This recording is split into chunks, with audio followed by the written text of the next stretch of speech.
মেরাজের ঘটনা বর্ণনা করলে হয় আল্লাহ বলেছে, না হয় জিব্রাইল, না হয় রাসূল, বাদবাকি আর কেউ এই মধ্যখানে নাই।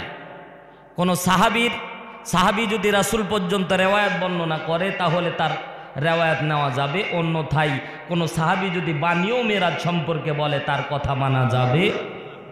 ক্লিয়ার? কারণ 3 ব্যক্তি ছাড়া মেরাজে আর কেউ ছিল না। আল্লাহ যদি বলে কোরআনে আছে, রাসূল যদি বলে ক্বালা রাসূলুল্লাহ হাদিসে আছে, আর জিব্রাইল বলার অপশন মোটামুটি নাই। তাহলে 1 নাম্বার যদি মেরাজের ঘটনা বর্ণনা হয় রেফারেন্স দেওয়া লাগবে ক্বালা আল্লাহ, আর ক্বালা আল্লাহ বলতে গেলে কোরআনের আয়াত। 2 নাম্বার ক্বালা রাসূলুল্লাহ বলতে গেলে হাদিসের রেফারেন্স। কথা কি ক্লিয়ার? এর বাইরে বানানো গবেষণা করা রাসূল কি করেছে না করেছে, আমি আমার মন গড়া কথা অন্তত সব দিকে খাটলেও মেরাজে খাটবে না। কথা জোরে বলেন ঠিক না বেঠিক? মুসলমান ভাইয়েরা আমার, আল্লাহ রাব্বুল আলামিন বিশ্ব নবীকে মেরাজের রজনীতে নিয়ে গিয়েছিলেন। ঘটনা আপনাদের জানা আছে, আমি সেই দিকে আলোকপাত করব না। কিন্তু মেরাজের সবচেয়ে দামি যে 2টা উপহার আল্লাহ বিশ্ব নবীকে দান করেছিলেন, এই 2টা উপহার নিয়ে আপনাদের খেদমতে কথা বলবো। জোরে বলেন আল্লাহু আকবার। আল্লাহ তাআলা বিশ্ব নবীকে মেরাজে নিয়ে গিয়ে 2টা উপহার দান করেছিলেন। চিৎকার দিয়ে বলেন কয়টা? আরো জোরে বলেন কয়টা? মুসনাদে আহমদের ভিতরে হাদিস এসেছে, আল্লাহ নবী সাল্লাল্লাহু আলাইহি সাল্লামকে আল্লাহ রাব্বুল আলামিন 5 ওয়াক্ত নামাজ দান করেছেন। আল্লাহু আকবার বলেন। কয় ওয়াক্ত নামাজ? কিন্তু মূলত এটা ছিল 50। কত ছিল? 50। কিন্তু 5 ব্যাখ্যা সামনে দিচ্ছি। 2 নাম্বার আল্লাহ রাব্বুল আলামিন বিশ্ব নবীকে যেটা উপহার দান করেছিলেন সেটা হচ্ছে আল্লাহ নবী সাল্লাল্লাহু আলাইহি সাল্লামকে আল্লাহ রাব্বুল আলামিন মেরাজের রজনীতে আমরা যে নামাজের শুরুতে আত্তাহিয়াতু লিল্লাহি ওয়াস সালাওয়াতু, এই তাশাহুদ মেরাজের রজনীতে আল্লাহ রাব্বুল আলামিন বিশ্ব নবীকে দান করেছিলেন। আল্লাহু আকবার বলেন। মুসলমান ভাইরা আমার, দৃষ্টি আকর্ষণ করছি আপনাদের, আল্লাহর নবীকে 1 নম্বরে কেন আল্লাহ মেরাজ দিলেন? কারণ কি? কারণ পৃথিবীর মধ্যে আল্লাহ রাব্বুল আলামিন যত পয়গম্বরকে দুনিয়ার মধ্যে পাঠিয়েছিলেন, প্রত্যেকটা পয়গম্বরের যুগ উপযোগী মুজিজা আল্লাহ তাআলা দান করেছিলেন। জোরে বলেন সুবহানাল্লাহ। হযরতে মূসা আলাইহিস সালাতু ওয়াস সালাম যেই সময় জন্মগ্রহণ করলেন, পুরা জগৎটা ছিল সেই সময় মিশরের আদ্য প্রান্ত থেকে সব জায়গায় জাদুর প্রচলন ছিল বেশি। জাদুর প্রচলন থাকার কারণে নবী মূসাকে আল্লাহ তাআলা মুজিজা দান করেছিলেন, লাঠি। জোরে বলেন সুবহানাল্লাহ। জাদুকরেরা জাদু করত, জাদুকরেরা তাদের জাদুবিদ্যা দিয়ে জাদু করত। হযরত মূসা আলাইহিস সালাতু ওয়াস সালাম হাতের লাঠি ছেড়ে দিতেন, সাথে সাথে বিশাল বড় সাপ তৈরি হয়ে যেত। আল্লাহু আকবার বলেন। জাদুকররা পর্যন্ত ভয় খেয়ে যেত। এমনকি ফেরাউনের সামনে যখন লাঠি ছেড়ে দেওয়া হয়েছিল, পাশে ডান বামে আলেম ওলামা বসে আছে। সূরা তাহা প্রমাণ করে, সূরা তাহা প্রমাণ করে হযরতে মূসা পর্যন্ত লাঠি দেখে প্রথমবার ভয় খেয়েছিল। আল্লাহ বলেছিল লা তাখাফ, আয়াত আছে, আল্লাহ রাব্বুল আলামিন বলছেন লা তাখাফ, ও নবী মূসা ভয় পেও না, খুজু ধরো। ওই লাঠিটা সাপ হয়ে গেছে। নবী মূসা পর্যন্ত ভয় খেয়ে গেছে। কি ছিল আমার হাতের মধ্যে? ওই লাঠি ছেড়ে দিয়েছে, সাপ হয়েছে, সমস্ত জাদুঘরের শক্তিগুলি খেয়ে ফেলেছে। আবার আল্লাহ রাব্বুল আলামিন নবী মূসাকে বলল লা তাখাফ, ভয় পেও না, খুজু ধরো। সাথে সাথে ওই সাপের লেজটা ধরেছে, আবার লাঠি বানিয়ে দিয়েছেন কে? জোরে বলেন। হযরতে নবী ঈসা আলাইহিস সালাতু ওয়াস সালাম যেই যুগে জন্মগ্রহণ করলেন, এইভাবে প্রত্যেকটা নবীর কথা বলতে গেলে লম্বা সময় লাগবে। শুধু একটু আপনাদের বোঝানোর জন্য বলতেছি, নবী ঈসা আলাইহিস সালাতু ওয়াস সালাম যখন দুনিয়ার জমিনে আসলেন, ওই সময়টা ছিল চিকিৎসা বিজ্ঞানের যুগ। কিসের যুগ? চিকিৎসা বিজ্ঞানের যুগ। চিকিৎসা ক্ষেত্র এত উন্নত ছিল, লোকেরা কুষ্ঠরোগী ধবল রোগীকে ভালো করে দিত। আল্লাহ তাআলা নবী ঈসা রূহুল্লাহকে আল্লাহ রাব্বুল আলামিন এত বড় দামি মর্যাদা দান করলেন। তারা তো ধবল রোগী অন্ধ রোগীকে ভালো করতে পারত, আল্লাহ রাব্বুল আলামিন ওই মর্যাদা তো দান করলেন।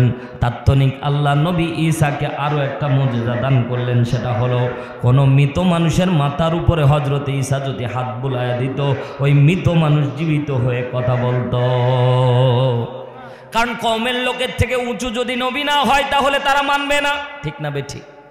কারণ সবাই জানে আমরাও তো অন্ধ ভালো করতে পারি, আমরাও ধবল কুষ্ঠ রোগীকে ভালো করতে পারি, তোমার আর আমাদের মধ্যে পার্থক্য কি? সাথে সাথে নবী ঈসা মৃত ব্যক্তির মাথার মধ্যে হাত বুলিয়ে দিত আর বলতো আল্লাহর রহমতে তুমি জীবিত হয়ে যাও, সাথে সাথে ওই মৃত ব্যক্তি জীবিত হয়ে যেত। জোরে একবার বলেন না আল্লাহু আকবার। আল্লাহর নবীকে আল্লাহ কেন মিরাজ দান করলেন? বর্তমান বিজ্ঞানের যুগ, উৎকর্ষতার যুগ, বিজ্ঞান চাঁদের দেশে পর্যন্ত যাবে, এটা আমার আল্লাহ জানতো কি জানতো না? নীল আর্মস্ট্রং অ্যাপোলো 11-তে করে যখন চাঁদের দেশের মধ্যে গেল, চাঁদের দেশে যাওয়ার পরে তারা বিশাল জয় জয়কার শুরু করে দিল। কিন্তু আমার আল্লাহ আজ থেকে 1500 বছর আগে আমার নবীকে শুধু চাঁদের দেশে নিয়ে যায় নাই, আমার নবীকে আল্লাহ রাব্বুল আলামিন আরশ মহল্লায় নিয়ে গিয়েছে। প্রথম আসমান, দ্বিতীয় আসমান, তৃতীয় আসমান, চতুর্থ আসমান, পঞ্চম, ষষ্ঠ, সপ্তম, সিদরাতুল মুনতাহা, জান্নাত, জাহান্নাম সব কিছু আল্লাহ রাব্বুল আলামিন ঘুরায়া ঘুরায়া আল্লাহ রাব্বুল আলামিন সব কিছু দেখায়া আল্লাহর নবীকে শ্রেষ্ঠত্বের সর্বোচ্চ চূড়ার মধ্যে শিক্ষক বানায় রেখে দিয়েছেন।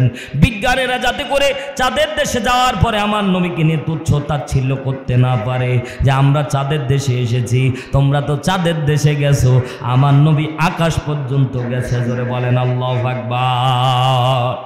তোমরা যাকে মূর্খ বলে গালি দাও, যাকে উম্মি না বলা হয়, শিক্ষাগত যোগ্যতা আল্লাহর নবীকে আল্লাহ দেয় নাই, কিন্তু আল্লাহ রাব্বুল আলামিন বলছেন হাবিব আপনাকে আমি আল্লাহ রাব্বুল আলামিন সমস্ত বিজ্ঞানীদের বিজ্ঞান বানায় দিলাম, সমস্ত শিক্ষকদের শিক্ষক বানায় দিলাম, সমস্ত মানুষের মডেল হবেন আপনি। এজন্য বিজ্ঞান চাঁদের দেশ পর্যন্ত গিয়ে যাতে বড় কথা না বলতে পারে, আমার আল্লাহ বিশ্বনবীকে 7 আসমান জমিন সব কিছু দেখায় দিয়েছে। জোরে বলেন আল্লাহু আকবার। আগেকার সময় বিজ্ঞান বিশ্বাস করতো না মেরাজ। কি বিশ্বাস করতো না? মেরাজ বিশ্বাস করতো না। তারা মনে করতেছিল যে আকাশে যাওয়া অসম্ভব ব্যাপার, এটা তারা বলতো।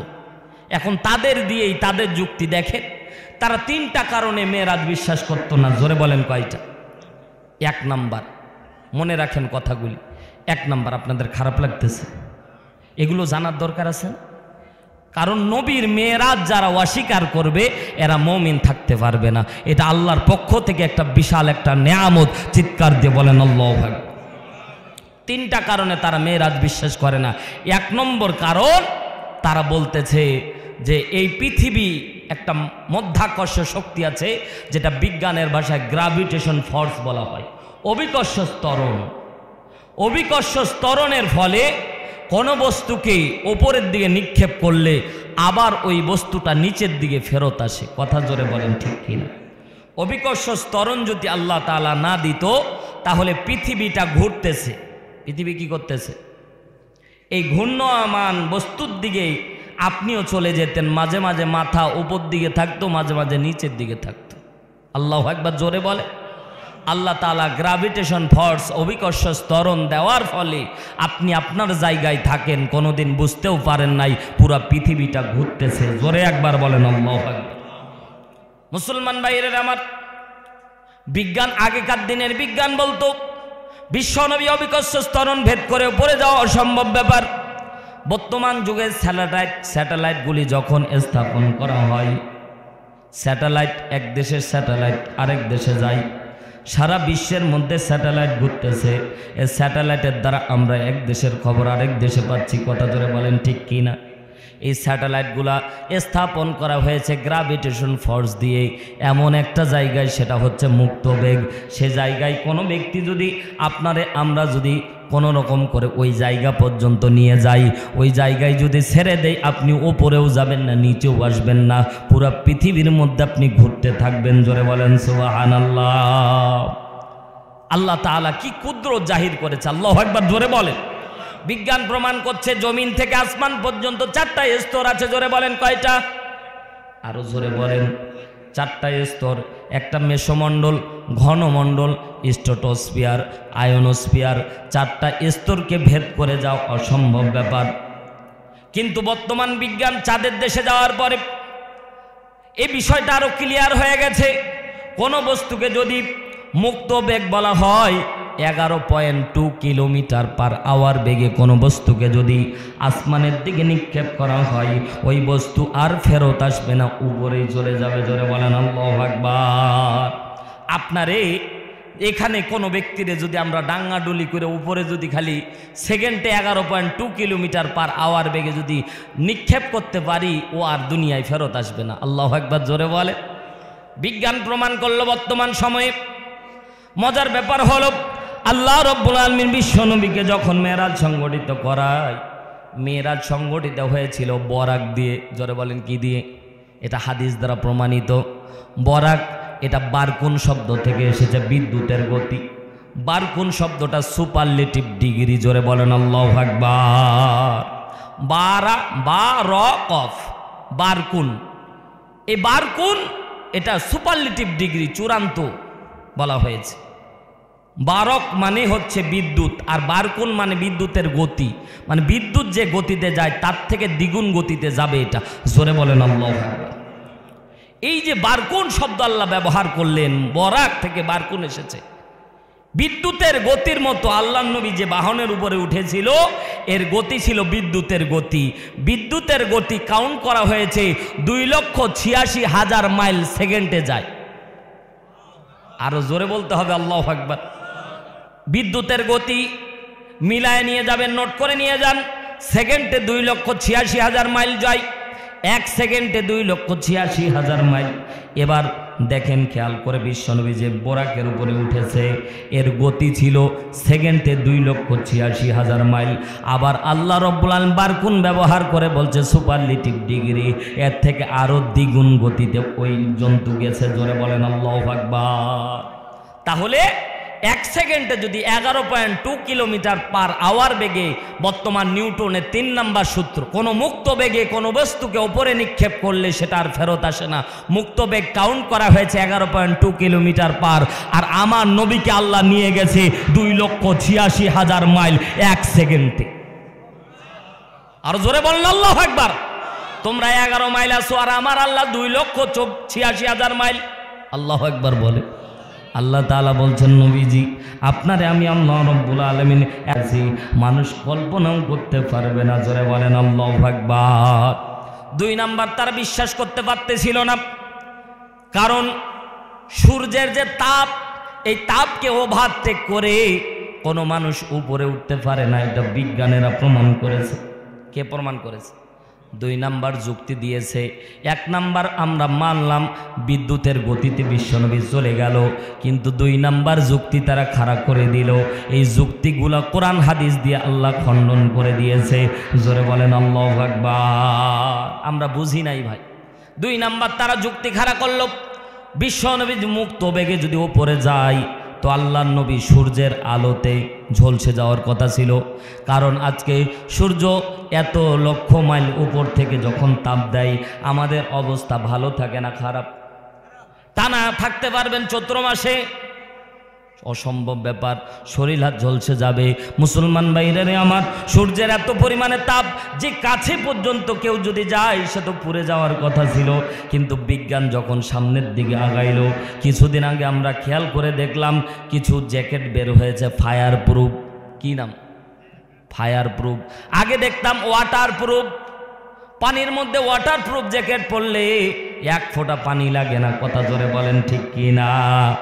আর কিছুদিন আগে বিজ্ঞানীরা বাইর করলো ফায়ার প্রুফ। ওই জ্যাকেট গায়ে দিলে কোনো রকমের কোনো আগুন তাকে স্পর্শ করতে পারে না।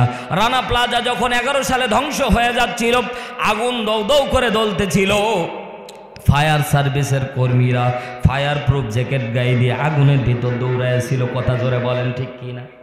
চোখের সামনে আমাদের ঘটে যাওয়া ঘটনা। ও মুসলমান, দুনিয়ার মানুষ যদি ফায়ার প্রুফ জ্যাকেট পরিধান করে আগুনের মধ্যে দৌড়াতে পারে, আমার আল্লাহ যিনি আগুন তৈরি করলেন তিনি তার হাবিবকে আগুনের ভিতর দিয়ে নিয়ে যাওয়ার ক্ষমতা আল্লাহর নাই? আসতে বলবেন না, জোরে বলেন না কেন? আল্লাহ যদি হুকুম করতেও, এ আগুন, এ সূর্যের আলো, কোনো দরকার নাই, শীতল হয়ে যাও। ওই যে হযরতে ইব্রাহিম আলাইহিস সালাতু ওয়াস সালাম, আল্লাহ তাআলা বলে কুনি বারদাও ওয়াস সালামা, আল্লাহ তাআলা বললেন ও আগুন আমার ইব্রাহিমের জন্য তুমি শীতল হয়ে যাও, না ঠান্ডা না গরম। হযরতে ইব্রাহিম আগুনের মধ্যে ছিল কিন্তু ইব্রাহিম জ্বলে নাই। জোরে একবার বলেন না আল্লাহু আকবার। আল্লাহ তাআলা বিশ্বনবীকে আসমানের উপরে উঠাছে। বিজ্ঞান যদি ফায়ার প্রুফ জ্যাকেট আবিষ্কার করতে পারে, ওয়ামা উতিতুম মিনাল ইলমি ইল্লা কলিলা, সামান্যতম জ্ঞানের ভার যদি ফায়ার প্রুফ জ্যাকেট তৈরি করতে পারে, আমার আল্লাহর মনে হয় এমন ক্ষমতা ছিল না। আসতে বলেন না কেন? জোরে বলেন না কেন? জোরে বলেন আল্লাহর ক্ষমতা নাই? আরো জোরে বলেন আছে না নাই? আল্লাহ রব্বুল আলামিন বিশ্বনবীকে উপরে উঠাছে, কোনো আগুন বিশ্বনবীর শরীরে স্পর্শও করে নাই। জোরে একবার বলেন না আল্লাহু আকবার। 3 নাম্বার যুক্তি খাড়া করাইলো, বললো এটা মানলাম, আল্লাহু আকবার বলেন, সবগুলো মেনে নিয়েছে। 3 নাম্বার যুক্তি দিল, কোনো বস্তু যখন উপরের দিকে উঠে, যখন মুক্ত বেগ পার হয়ে উপরের দিকে যায়, তখন অক্সিজেন থাকে না। কি থাকে না? অক্সিজেন ছাড়া কোনো মানুষ বাঁচতে পারে না। আল্লাহর বান্দারা, এটাও বিজ্ঞানীরা প্রমাণ করেছে, অক্সিজেন ছাড়া মানুষ বাঁচতে পারে না। আমরা মানলাম 10 সেকেন্ডের জন্য। কয় সেকেন্ড? 10 সেকেন্ডের জন্য মানলাম। খারাপ লাগতেছে ভাই? বলবো এইভাবে না ঘটনা ধরবো? ঘটনাও নিয়ে আসতেছি ইনশাআল্লাহ। আল্লাহ তাআলা 5 ওয়াক্ত নামাজ আমাদেরকে দিয়েছে। কয় ওয়াক্ত? কেন আল্লাহ 6 তো দিতে পারত, 7ও দিতে পারত, কেন 5 দিল? এটাও শুনে যাবেন। 5 ওয়াক্ত নামাজের ভিতর আল্লাহ কি রেখেছে? ফজরের 2 রিকাত, জোহরের 4 রিকাত, আসরের 4 রিকাত, মাগরিবের 3, এশারের 4। কেন 4-এর জায়গায় তো 5 দিতে পারত? কেন এগুলো হলো? সব আছে ইনশাআল্লাহ। তাকবীর। শুনবেন তো ইনশাআল্লাহ, ধৈর্য ধরে বসেন, শোনাবো।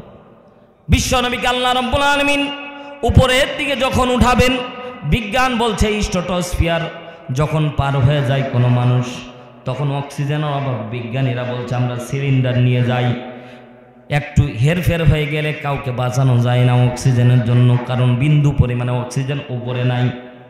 এটা প্রমাণ করার জন্য 1981 সালে আমার কাছে পত্রিকার কাটিং আছে ভাই, আর্টিকেলের মধ্যে পড়েছিলাম 1981 সালে একজন বিজ্ঞানী হুইল মাছ ধরার জন্য সমুদ্রের মধ্যে গেছে। মাছের মধ্যে যখন তীর মেরে দিয়েছে, ওই যে হুইলগুলা টিস করে মেরেছে, সাথে সাথে এমন দৌড়ে হুইল মাছটা এমন জোরে দৌড় মেরেছিল, ছুটে চলেছিল। ওই ছিপ ধরে থাকার ফলে ওই ছিপ সহ ওই বিজ্ঞানী নিচে পড়ে গেছিল। সাথে সাথে একটা নীল তিমি তাকে খেয়ে ফেলেছিল। কিন্তু মজার ব্যাপার হলো ওই ব্যক্তির গায়ের মধ্যে সিসিটিভি ক্যামেরা ছিল। সিসি ক্যামেরা থাকার ফলে বিজ্ঞানীরা তাকে দেখতে পাচ্ছে কোন মাছ কোন দিকে নিয়ে যাচ্ছে। এইরকমভাবে ওই মাছকে খুঁজতে খুঁজতে 3 দিন সময় লেগেছে। কয়দিন? 72 ঘন্টা। মজার ব্যাপার হলো ওই মাছ শুধু একাই খেয়েছে না, মাছটা খাওয়া মাত্র ওই মাছটাকে আরেক মাছ খেয়েছিল, আরেক মাছ খেয়েছিল। 3 ধাক্কা। কয় ধাক্কা? 3 ধাক্কা। 72 ঘন্টা পরে তিনাকে উদ্ধার করা হলো। উদ্ধার করার পরে ব্যক্তি জীবিত ছিল। একটা মানুষ দুনিয়ার মধ্যে যদি 72 ঘন্টা অক্সিজেন ছাড়া আমার আল্লাহ বাঁচাইতে পারে, ও মুসলমান, আমার নবীকে আল্লাহ অক্সিজেন ছাড়া নিয়ে যাওয়ার ক্ষমতা আছে না নাই? আসতে বলবেন না, জোরে বলেন আছে না নাই? আমার আল্লাহ বিশ্বনবীকে অক্সিজেন ছাড়াই আল্লাহ রব্বুল আলামিন বলেন, হাবিব, মানুষ কল্পনাও করতে পারবে না আমি আল্লাহ তোমার সম্মানকে এত পরিমাণে বুলন্দ করে দিয়েছি, আসমান পর্যন্ত নিয়ে এসেছি, মানুষ কল্পনাও করতে পারবে না। জোরে বলেন সুবহানাল্লাহ। আল্লাহ রব্বুল আলামিন বলেন, সুবহানাল্লাযী আসরা বিআবদিহি লাইলাম মিনাল মাসজিদিল হারাম। আল্লাহ তাআলা নিজে বলছেন সুবহানা, সুবহান। জোরে বলেন না আল্লাহু আকবার। আশ্চর্য কিছু দেখলে আমরা কি বলি? সুবহানাল্লাহ, ঠিক না? আশ্চর্য কিছু ঘটে গেলে কি বলি? সুবহানাল্লাহ। এই ঘটনাটা মেরাজটা আল্লাহর কাছেও আল্লাহ বান্দাদেরকে বোঝাচ্ছে, বান্দারা আমি আল্লাহর কাছেও এই ঘটনাটা তোমাদের সামনে প্রেজেন্টেশন করতেছি, এজন্য আমি সুবহান শব্দটা ব্যবহার করতেছি, কারণ পৃথিবীবাসীর কাছে এটা আশ্চর্যজনক ঘটনা হবে, এই জন্য আল্লাহ সুবহান শব্দটা আগে ব্যবহার করেছে। জোরে বলেন আল্লাহু আকবার। আল্লাহ তাআলা বলেন সুবহানাল্লাযী আসরা বিআবদিহি, আল্লাহু আকবার, জোরে বলেন। এখানে মজার ব্যাপার হলো তাফসীর ইবনে আশুরের ভিতরে বর্ণিত হয়েছে, আল্লামা ইবনে আশুর রহমতুল্লাহ আলাইহি বলেন আল্লাহ তার বান্দার নাম ধরে বলতে পারত, ঠিক না? এখানে আবদিহি, আল্লাহ রব্বুল আলামিন কেন আবদিহি শব্দ ব্যাখ্যা করলেন, আল্লাহ কেন আবদিহি দিলেন? কারণ আল্লাহ তাআলা বলতেছেন আমার বান্দা, জোরে বলেন আল্লাহু আকবার। বিশ্ব নবীকে আমার বান্দা বলে উল্লেখ করেছে, জোরে বলেন আল্লাহু আকবার। আবদিহি একালিপ টান আছে ভাই, আল্লাহ তাআলা বলছে আমার বান্দা, আল্লাহু আকবার, জোরে বলেন। বিশ্ব নবীকে আমার বলে যখন সম্বোধন করেছে, মুসলমান বলেন দেখি আল্লাহর নবীর সম্মান বেড়েছে না কমেছে? জোরে বলেন না। সম্মান কত পরিমাণে বেড়েছে। আল্লাহ রব্বুল আলামিন বলছেন আসরা, আমি আল্লাহ ভ্রমণ করিয়েছি বি আবদিহি, আমার বান্দাকে, লাইলাম মিনাল মসজিদিল হারামি ইলাল মসজিদিল আকসা, মসজিদে হারাম থেকে মসজিদে আকসা পর্যন্ত আমি আল্লাহ রব্বুল আলামিন আমার হাবিবকে ভ্রমণ করিয়েছি। এই জায়গায় আল্লাহ রব্বুল আলামিন, এই জায়গায় আল্লাহ রব্বুল আলামিন বিশ্বনবীর ইসরা বর্ণনা করেছে আর বিশ্বনবীর মেরাজ বর্ণনা করেছে আল্লাহ কোরআনের আরেক জায়গায়। জোরে একবার বলেন আল্লাহু আকবার। আল্লাহ তাআলা কোরআনের অন্য একটি সূরার মধ্যে আল্লাহ রাব্বুল আলামিন মেরাজ বর্ণনা করেছেন। 1 নম্বর আয়াত ইসরা প্রমাণিত হয় কোরআনের সূরা বনী ইসরাঈলের 1 নম্বর আয়াত দ্বারা। মসজিদে হারাম থেকে মসজিদে আকসা পর্যন্ত, এই পর্যন্ত আল্লাহ রাব্বুল আলামিন ব্যাখ্যা করেছে, আর মেরাজ ব্যাখ্যা করেছে আল্লাহ রাব্বুল আলামিন আরেকটি সূরার ভিতরে। মুসলমান ভাইরারে আমার, আল্লাহ রাব্বুল আলামিন বিশ্ব নবীকে আল্লাহ রাব্বুল আলামিন মেরাজের রজনীতে যখন নিয়ে গেলেন, আল্লাহ রাব্বুল আলামিন বিশ্ব নবীকে অনেক উপহার, উপঢৌকন, অনেক নাজ নেয়ামত দেখিয়েছেন। এই বর্ণনা দিতে গেলে লম্বা সময় লাগবে। মুসলমান ভাইরারে আমার, গভীর মনোযোগ দিয়ে শোনেন, আল্লাহ রাব্বুল আলামিন বিশ্ব নবীকে যে উপহার দান করলেন এটা আমাদের জন্য জানা আবশ্যক। এজন্য পুরা আলোচনাকে স্কিপ করে দিয়ে আমি মধ্যখানে নিয়ে চলে যাচ্ছি। আল্লাহর নবীকে আল্লাহ রাব্বুল আলামিন দেখা সাক্ষাৎ হওয়ার পরে, গল্প হওয়ার পরে আল্লাহর নবীর হাতে আল্লাহ তাআলা 50 ওয়াক্ত নামাজ দিয়ে দিলেন। জোরে বলেন আল্লাহু আকবার।